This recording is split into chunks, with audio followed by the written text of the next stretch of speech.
Assalamualaikum warahmatullahi wabarakatuh. Halo semuanya, perkenalkan nama saya Alvina Fitria Channelku, saya absen 21. Di sini saya akan memaparkan tentang materi saya, yaitu gangguan pada sistem imun. Namun di sini saya akan menjelaskan tentang salah satu penyakitnya, yaitu penyakit hipersensitivitas. Yang pertama saya akan menjelaskan tentang pengertian, yang kedua ada penyebab, yang ketiga ada jenis-jenisnya, yang keempat ada gejala-gejalanya, yang kelima ada patofisiologi, yang keenam ada penanganan, yang ketujuh ada pengobatan. Untuk yang pertama saya akan menjelaskan tentang pengertiannya. Di sini kalian sudah tahu belum apa itu penyakit hipersensitivitas? Jadi penyakit hipersensitivitas ini merupakan penyakit yang berasal dari sistem kekebalan tubuh kita sendiri gitu. Terjadi apabila jaringan tubuh kita yang sehat mengalami cedera atau luka. Biasanya melibatkan limfosit, lalu antibodi dan juga sel lainnya. Sel lainnya ini juga termasuk komponen pada sistem kekebalan tubuh yang berfungsi sebagai melindungi fisiologi dari tubuh kita sendiri. Untuk yang selanjutnya saya akan menjelaskan tentang penyebabnya. Penyebabnya itu yaitu di sini reaksi hipersensitivitas ini memiliki sifat yaitu idiopatik atau diakibatkan oleh zat dan juga keadaan gitu. Biasanya ada juga yang berupa antibodi seperti protein, polisakarida gitu. Ada juga yang berupa hapten. Hapten ini yang berfungsi sebagai antigen ketika nanti ada yang melibatkan protein gitu. Untuk yang selanjutnya saya akan membahas jenis-jenisnya. Yang pertama ada jenis-jenisnya. Yang pertama itu ada jenis-jenisnya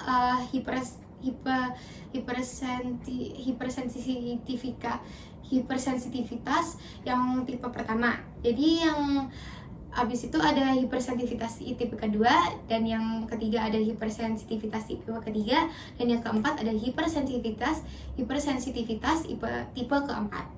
Untuk selanjutnya saya akan menjelaskan tentang gejala-gejalanya.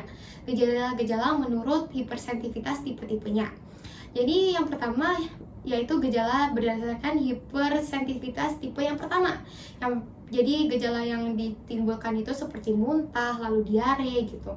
Untuk yang kedua yaitu seperti anemia hemolitik, lalu trombositopenia gitu. Lalu yang ketiga yaitu gejalanya hipersensitivitas tipe ketiga ini memiliki gejala seperti panas, lalu serum sickness, lalu artralgia gitu. Untuk yang terakhir yaitu gejala dari hipersensitivitas tipe yang keempat. Jadi gejalanya yang ditimbulkan itu seperti ekzema, terus eritema, dan juga lepuh gitu. Untuk yang selanjutnya saya akan membahas tentang patofisiologi. Jadi yang pertama itu patofisiologi untuk hipersensitivitas yang tipe pertama. Hipersensitivitas tipe pertama ini juga dapat disebut dengan reaksi cepat atau juga dapat disebut dengan reaksi alergi. Untuk hipersensitivitas pertama ini terjadi apabila tubuh kita itu sudah terjangkit oleh alergen gitu. Untuk yang kedua yaitu hipersensitivitas yang tipe kedua. Hipersensitivitas tipe yang kedua ini dapat disebut juga dengan reaksi sitotoksik atau juga sitositik gitu.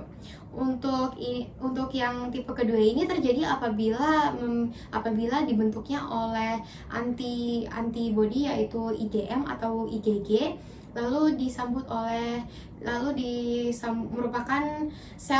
merupakan yang disebut oleh sel penjamu gitu.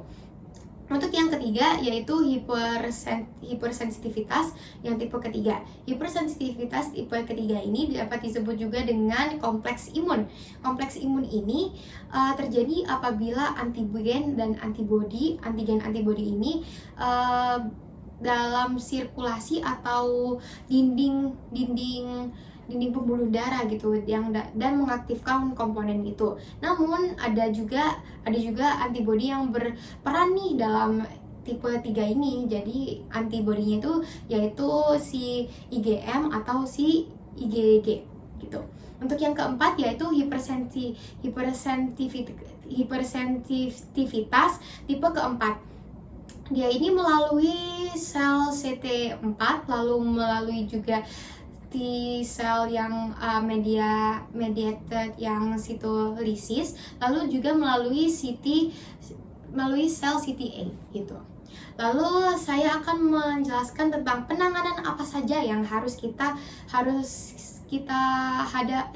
kasih ke para pengidap penyakit ini tuh. Yang pertama itu ada penanganan yang paling besar atau yang paling sering digunakan, yaitu sitomatik ini penanganannya itu ketika kita memberhentikan obat yang memicu yang akan menjadikan penyakit itu semakin ada gitu dalam tubuh kita. Lalu ada juga desensitisasi ini merupakan salah satu cara untuk mencegah bagaimana kita untuk tidak mengonsumsi obat-obatan yang memicu timbulnya ada penyakit hipersensitivitas ini gitu. Jadi itu saja penanganan yang harus kita kasih kepada orang-orang yang mengidap penyakit ini. Yang terakhir yaitu pengobatan. Pengobatan di sini saya akan membagikan menjadi 4 tipe sesuai dengan jenis-jenis saya itu tadi. Yang pertama itu ada tipe hipersensitivitas. Tipe yang pertama itu pengobatannya ketika kita melihat bagaimana respon tubuh kita itu untuk menerima penyakit itu sendiri. Jadi kita melihat dulu respon tubuh kita, lalu kita memikirkan cara pengobatannya itu bagaimana gitu, baru bisa diobatin gitu. Untuk yang kedua yaitu hipersensitivitas tipe yang kedua. Hipersensitivitas tipe yang kedua ini dia itu melibatkan imunosupresi.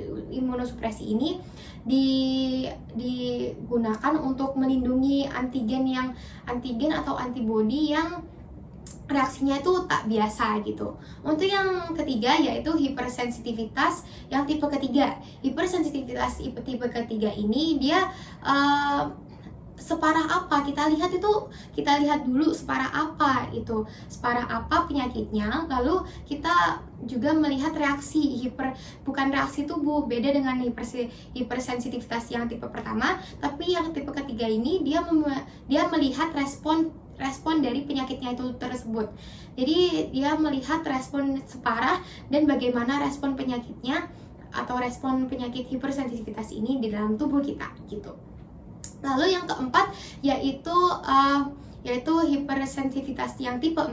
Bagaimana cara mengobati hipersensitivitas yang tipe keempat ini? Yang paling simpel yaitu yang hipersensitivitas yang ini, yaitu dia itu harus dicari dulu penyebabnya baru bisa diobatin gitu. Jadi kita harus mencari penyebab dari penyakit ini lalu baru bisa kita obatin gitu. Oke, sekian presentasi dari saya. Mohon maaf bila ada kekurangan, dan segitu saja materi yang sudah saya tangkap, dan mohon maaf bila ada salah kata atau pengucapan. Wassalamualaikum warahmatullahi wabarakatuh. Dadah.